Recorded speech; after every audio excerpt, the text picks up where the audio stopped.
ایران کے شہر مناب میں اسکول پر حملے کا معاملہ، 165 بچوں کی شہادت کا دعویٰ، پریس بریفنگ میں صحافیوں نے بھانڈا پھوڑ دیا۔ پینٹاگون کی حالیہ بریفنگ میں ایران کے شہر مناب میں ایک اسکول پر حملے کا معاملہ سامنے آ گیا۔ رپورٹس کے مطابق امریکہ اور اسرائیل کے مبینہ حملے میں 165 بچوں کی شہادت کا دعویٰ کیا گیا۔ بریفنگ میں امریکی وزیر دفاع نے حملوں کو نقشہ پیش کیا جس میں مناب کا علاقہ دکھایا گیا ہے۔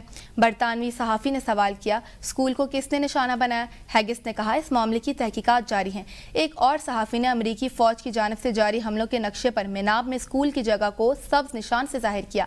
یہ مقام اسی علاقے میں واقع ہے جو پینٹاگون کی بریفنگ میں دکھائے گئے امریکی حملوں کے مرکزی زون میں آتا ہے۔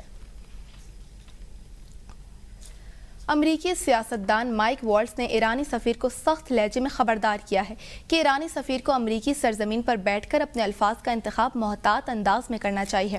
اقوام متحدہ میں ہونے والی گفتگو کے دوران مائک والٹز نے ایرانی سفیر کے بیانات پر سخت رد عمل دیا۔ انہوں نے کہا کہ امریکہ میں موجود رہتے ہوئے ایسے بیانات دینا مناسب نہیں جو کشیدگی کو مزید بڑھائیں۔ اس موقع پر ناقدین نے اس بات پر حیرت کا اظہار کرتے ہوئے کہا کہ اقوام متحدہ ایک عالمی سفارتی فورم ہے جہاں مختلف ممالک کے نمائندے آزادانہ طور پر اپنے موقف پیش کرتے ہیں۔ ماہرین کے مطابق اس طرح کے سخت بیانات سفارتی ماحول کو متاثر کر سکتے ہیں۔ Welcome back. امریکی دفاعی حکام نے اعتراف کیا ہے کہ ایرانی شاہد ڈرونز بڑا چیلنج ہے۔ تمام ڈرونز کو روکنا ممکن نہیں ہے۔ بریفنگ کے دوران امریکی وزیر دفاع پیٹ ہیگس اور جوائنٹ چیف آف سٹاف کے چیئرمین جنرل ڈین کین نے کہا ہے کہ ایران کے تیار کردہ شاہد حملہ آور ڈرونز امریکی فضائی دفاعی نظام کے لیے ایک بڑا چیلنج بن چکے ہیں اور انہیں مکمل طور پر روکنا ممکن نہیں ہوگا۔ ایرانی ساختہ شاہد ڈرونز توقع سے کہیں زیادہ مشکل ثابت ہو رہے ہیں۔ یہ ڈرونز کم قیمت، بڑی تعداد میں استعمال اور پیچیدہ پرواز کے طریقہ کار کی وجہ سے فضائی دفاعی نظام کے لیے بڑا خطرہ بن رہے ہیں۔ انہوں نے تسلیم کیا کہ موجودہ دفاعی نظام تمام آنے والے ڈرونز کو مکمل طور پر تباہ کرنے کی صلاحیت نہیں رکھتا۔ امریکی حکام نے دعویٰ کیا ہے کہ عراقی کردوں نے ایران پر زمینی حملہ شروع کر دیا ہے۔ ہزاروں عراقی کرد سرحد پار کر کے ایرانی علاقوں میں داخل ہو گئے۔ ایرانی خبر ایجنسی نے کردوں کے ایران داخلے کی تردید کر دی ہے۔ امریکی اہلکار نے میڈیا کو بتایا کہ 1000 عراقی کردوں نے ایران کے خلاف زمینی کارروائی شروع کر دی۔ نیو یارک ٹائمز کا کہنا ہے کہ امریکی CIA کی جانب سے کردوں کو اسلحہ فراہم کیا گیا۔ روسی میڈیا کے مطابق ایران نے کردوں کے ٹھکانوں کو آگ لگا دی ہے۔ ایران کی جانب سے جوہری معاہدے کا حصہ بننے کی امریکی پیشکش مسترد کیے جانے کے بعد صدر ٹرمپ نے فوجی کارروائی کا حکم دے دیا۔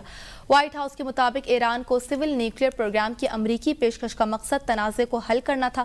امریکہ نے ایران میں سول نیوکلیئر انرجی میں سرمایہ کاری اور تکنیکی مدد فراہم کرنے اور طبی اور صنعتی تحقیق کے لیے جوہری ایندھن فراہم کرنے کی ضمانت دی تھی۔ بدلے میں ایران سے توقع کی گئی تھی کہ وہ اپنی یورینیم افزودگی کا تمام ڈھانچہ مستقل طور پر ختم کر دے گا۔ یہ پیشکش عمان میں ثالثی کے ذریعے ہونے والے بالواسطہ مذاکرات میں کی گئی، لیکن ایران نے اسے مسترد کر دیا۔ کینیڈا ایران کے خلاف فوری طور پر جنگ کا حصہ نہیں بنے گا، ضرورت پڑنے پر اتحادیوں کے ساتھ کھڑے رہیں گے۔ وزیر اعظم کارنی کا بیان سامنے آ گیا۔ آسٹریلوی ہم منصب کے ساتھ نیوز کانفرنس میں کارنی کا کہنا تھا کہ کینیڈا حملوں میں براہ راست شامل نہیں تھا۔ انہوں نے خطرات سے بچنے کے لیے جنگ کے خاتمے اور کشیدگی کم کرنے پر زور دیا ہے۔ قطری وزارت داخلہ نے دوحہ میں امریکی سفارت خانے اور قرب و جوار کے رہائشیوں کو انخلا کرنا شروع کر دیا۔ عرب میڈیا کے مطابق قطری وزارت داخلہ کا کہنا ہے کہ رہائشیوں کا عارضی انخلا حفاظتی اقدامات کے تحت کیا جا رہا ہے۔ قطری وزارت داخلہ نے کہا ہے کہ حکومت امریکی سفارت خانے اور قرب و جوار کے رہائشیوں کو عارضی طور پر متبادل رہائش فراہم کرے۔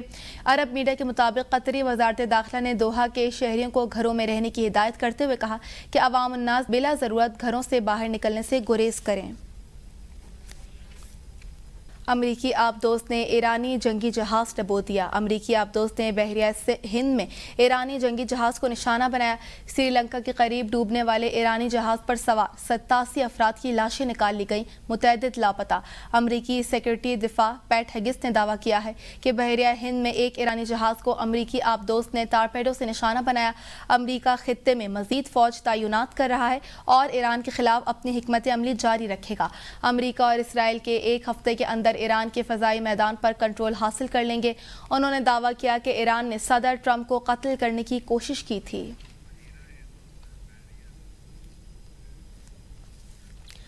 بحیرہ ہند میں ایرانی بحری جہاز پر امریکی آبدوز کے حملے پر سابق بھارتی نیول چیف نے شدید تشویش کا اظہار کیا ہے۔ سابق chief of naval staff admiral Arun Prakash نے اس واقعے کو غیر ذمہ دارانہ اقدام قرار دیتے ہوئے کہا کہ اس سے پہلے سے جاری تنازع میں ایک نئی اور خطرناک جہت شامل ہو گئی۔ سابق بھارتی naval chief admiral Arun Prakash کا کہنا ہے کہ سمندر میں اس نوعیت کی کارروائیاں خطے کے امن اور بحری سلامتی کے لیے خطرناک ثابت ہو سکتی ہیں۔ ان کے مطابق اس حملے سے نہ صرف کشیدگی میں اضافہ ہو سکتا ہے بلکہ عالمی بحری راستوں کی سلامتی بھی متاثر ہونے کا خدشہ ہے۔ انہوں نے زور دیا کہ ایسے واقعات کو روکنے کے لیے بین الاقوامی سطح پر فوری سفارتی اقدامات کی ضرورت ہے۔